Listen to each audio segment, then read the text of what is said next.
Greetings, horror fans. So yes, I am finally back from my health break. I want to thank you guys so much for being patient with me. I'm not going to go over everything that happened in detail because I just don't. But basically, what happened was that I had to go to the hospital and I had to get an unexpected surgery. But thankfully, I'm feeling much better now. I'm out of the hospital. I'm back home, and I am ready to continue our look at the horror film franchise that I love so much, A Nightmare on Elm Street. So let's get back to nitty gritty and continue on with A Nightmare on Elm Street Part 2, Freddy's Revenge. 5 years after Freddy Krueger's apparent defeat, the Walshes have moved into Nancy Thompson's former home. Their teenage son Jesse has a nightmare about being stalked by Krueger driving a school bus. He wakes up and attributes the dream to the unusual heat in the room. Jesse goes to school with his friend Lisa, whom he is interested in romantically, but is too shy to flirt with her. After getting into a fight with a boy named Grady during gym class, Coach Snyder has him stay after class and they become friends.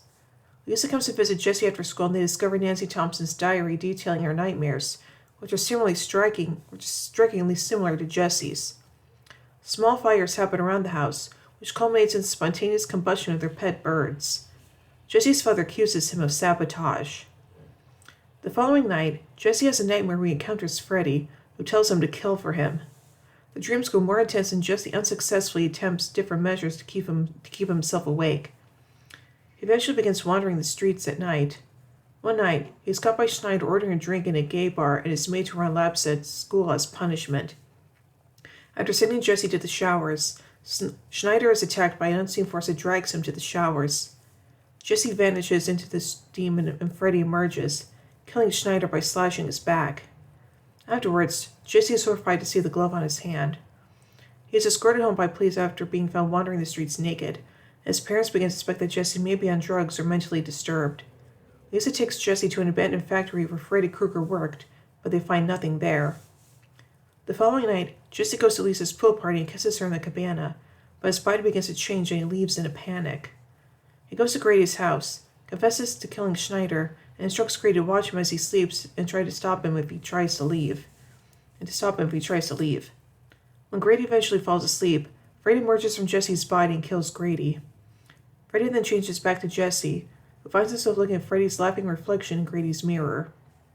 He flees before Grady's parents enter the room.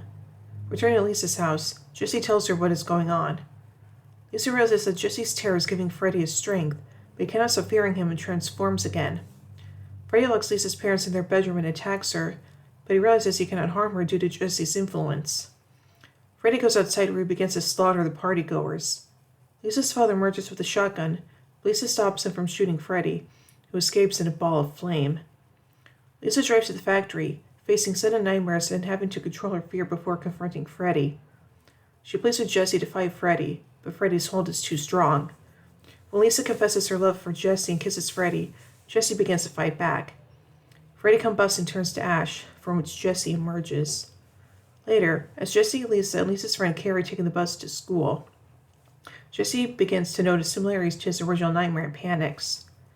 After Lisa calms Jesse down, Carrie says that it's all over just before Freddy's clawed glove arm bursts through her chest. Freddy laughs as the bus drives into the street, just as in Jesse's first nightmare. Dun dun dun. So now let's take a look at the production of this movie, beginning with the development. Pre-production for A Nightmare on Elm Street 2 began in April 1985.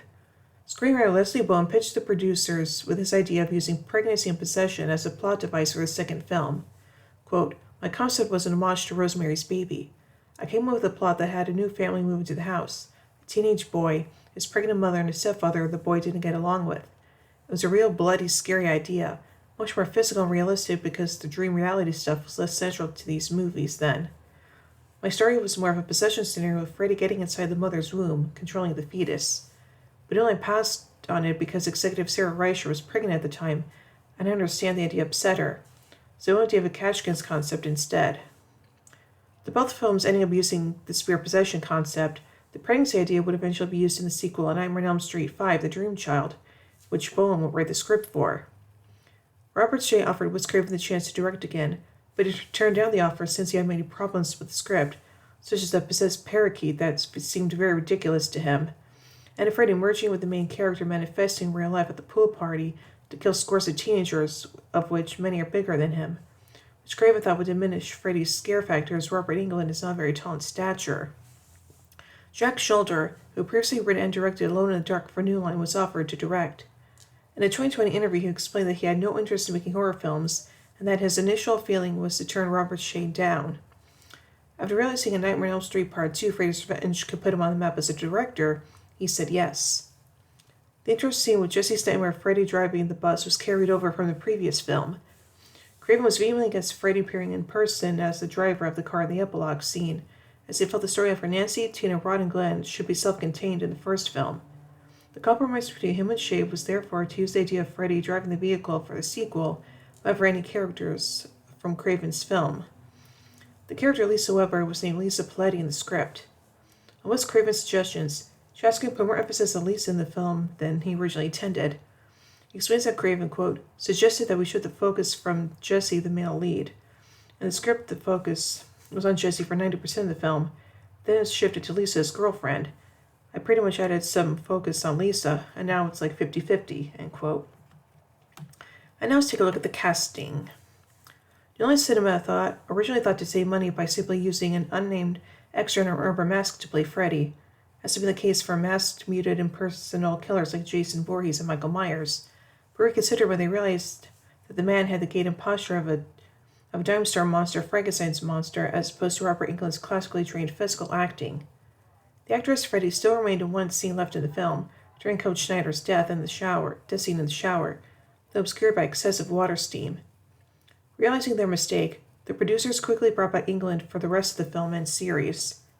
Robert Shea, head of New Line Cinema, wanted to play the role of Ron Grady's father, but was denied from doing so by director Jack Sholder, who gave him the non-speaking role of the bartender at the S&M bar that Jesse visits. Shea would later recall in Never Sleep Again that his other outfit was purchased from LA store The Pleasure Chest. And now let's take a look at the filming. Principal photography commenced in June 1985. Director Jack Sholder said in an interview he had very little time to prepare and that the movie contained a lot of special effects, none of which I knew how to do. The film's special effects were headed by Kevin Yeager, who handled Freddy's design, and Mark Shostrom, who was responsible for the transformation effects when Freddy comes out of Jesse's body. David B. Miller, who created the makeup for the original film, was busy working on Cocoon and My Science Project. In a later interview, he expressed disappointment and confusion regarding the ending of the film. And now let's take a look at the music. The film's score was composed by Christopher Young. The song Have We Ever Seen a Dream Walking, performed by Bing Crosby, plays over the film's end credits.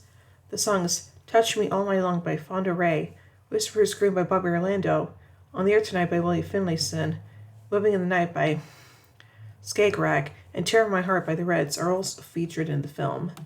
And now finally, let's take a look at the homoerotic subtext of this movie. Film commentators have often remarked on the film's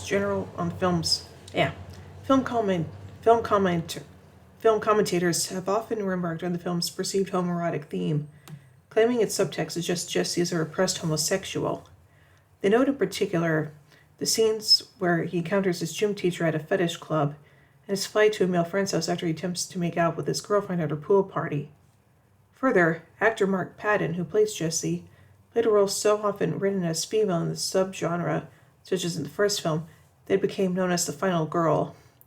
At the time of its release, one publication referred to it as the gayest horror film ever. In the 21st century, it has become a cult film for gay audiences. On Never Sleep Again, The Elm Street Legacy, David Chaskin refers to a 2009 film on Crack.com which lists the 5 most unintentionally gay horror movies, with Freddy's Revenge as number 1, and states that, quote, there was something logical that explained the level of homoeroticism in this movie, end quote. The book, Welcome to Our Nightmares, Behind the Scene with Today's Horror Actors, elaborates on the film's homoerotic subtext, stating that, quote, the film suggested an undertone of homosexuality, starting with the protagonist's gender-neutral name. Jesse is rarely fully clothed. He and a tormentor have a sweaty wrestling match. His coach, clad in leather, basically hits on him in a gay bar, then gets killed by Freddy, including a bare-ass spanking. Freddy emerges from Jesse's stomach in the same forced birth technique that made the Alien films legendary, end quote. Mark Patton has claimed the film's gay subtext was increasingly emphasized through script rewrites as production progressed. Quote, it just became undeniable, he told BuzzFeed in 2016. I'm lying in bed and I'm a pieta, and I'm in a pieta and the candles are dripping like they're and bending like their phalluses and white wax is dripping all over. It's like I'm in the center of a bukkake video. His film portrays as he knew the filmmakers were aware he was gay but closeted. They had considerable leverage over him and having perform a role that, combined with his performance as a gay teen and come back to the five and dime, Jimmy Dean the year before, led to being typecast as gay. The world called attention to what he was trying to avoid discussing and would have forestalled him getting any significant roles in 1980s Hollywood. In particular, Patton blames Chaskin, who says he claimed the subtext arose from how Patton played the part. Quote, I love when he uses the word subtext, he complained. Did you actually go to a freshman English course in high school? This is not subtext. In 2016, he said Chaskin, quote, sabotaged him. Nobody ever affected my confidence. They threw rocks at me. The boys threw rocks at me. Nobody, but this man, did. Chaskin denied for years that there was a gay subtext in his screenplay. Instead, at one point, he told a reporter that Patton had simply played the part, quote, too gay. The emotional stress of the film led Patton to leave acting shortly afterwards for a career in interior decorating. While Chaskin has tried to reach out and apologize to Patton over the years, with limited success, he maintains that Patton's, quote, interpretations of Jesse were choices that he made. I have to believe that he got it, and that was how he decided to play it. In 2010, Chaskin finally admitted it was a deliberate choice on his part. Quote, homophobia was skyrocketing. I began to think about our core audience, adolescent boys, and all of this stuff might be trickling down to their psyches, he explained. My thought was that tapping into that angst would give an extra edge to the horror. One scene that would have made the gay subtext more apparent was toned down. England was actually prepared to insert one of his hand blade knives in Jesse's mouth, instead of merely caressing his lips with it as he does in the finished film, but Patton did not feel comfortable with it. The film's makeup artist suggested Patton that he do not do the scene that way to protect his image. In a February 2010 interview with Attitude magazine, England said, quote, the second Nightmare on Elm Street is obviously intended as a bisexual-themed film. It was early 80s, pre-AIDS paranoia. Jesse's wrestling with whether to come out or not, and his own sexual desires was manifested by Freddy. His friend is the object of his affection. That's all there in that film. We did it subtly, but the casting Mark Patton was intentional too, because Mark was out and had done come back to the five and dime Jimmy Dean. In an article by Brent Hardinger for AfterElton.com, he notes that a, quote, frequent debate in gay pop culture circles is this. Just how gay was 1985's Nightmare on Elm Street 2, Freddy's Revenge, the first Elm Street sequel? The imagery in the movie makes it seem unmistakably gay. But the filmmakers have all along denied that was their intention. During his interview segment for the 2010 documentary film Never Sleep Again, The Elm Street Legacy, David Chaskin admitted that the gay themes were intentional, something he had denied until that point. In a 2020 interview, director Jack Scholder said he never had any discussions with Chaskin or anybody at New Line about a gay subtext in the script during production. He did add that, in his view, the movie was about, quote, repressed sexual angst that every teenager experiences, and that angst can express itself in the question, am I gay? He also pointed out that Mark Patton did not pick up on any gay subtext when he read the script, but that it was pointed out to him by one of the crew members. Scholder concluded by saying, quote, looking back on it, there were a whole bunch of discussions, started casting Mark that really, if you look at some of the exegesis as to why it's the gayest horror film of all time, some of it is people reading stuff into things. Some of it was intentional, and some of it was stuff that people added that fed into that idea. Others in the cast and crew said they were unaware of any such themes at the time they made the film, but that a series of creative decisions on the part of director Jack Scholder unintentionally brought Chaskin's themes to the forefront. In an interview, Scholder said, quote, I simply didn't have the self-awareness to realize that any of this might be interpreted as gay. Now Mark Patton said, quote, I don't think that the character Jesse was originally written as a gay character. I think it's something that happened along the line by serendipity. Penn also wrote Jesse's Lost Journal about Jesse's life after the film and dealing with his homosexuality. In 2019, Penn produced and starred in the documentary film Scream Queen, My Nightmare on Elm Street, which focuses on the legacy of Freddy's revenge and how it affected him. Yeah. So overall, I think this movie is just okay, to be perfectly honest, and as a sequel, it's okay, but honestly, it's just kind of okay for me, so yeah. So overall, I give An Emerald Street Part 2, Freddy's Revenge. I give it 3 claw gloves out of 5. Well, anyway, tune in tomorrow as we take a look at my favorite film in the series, An Elm Street Part 3, Dream Warriors. So, until then, remember everyone, 1, 2, Freddy's coming for you.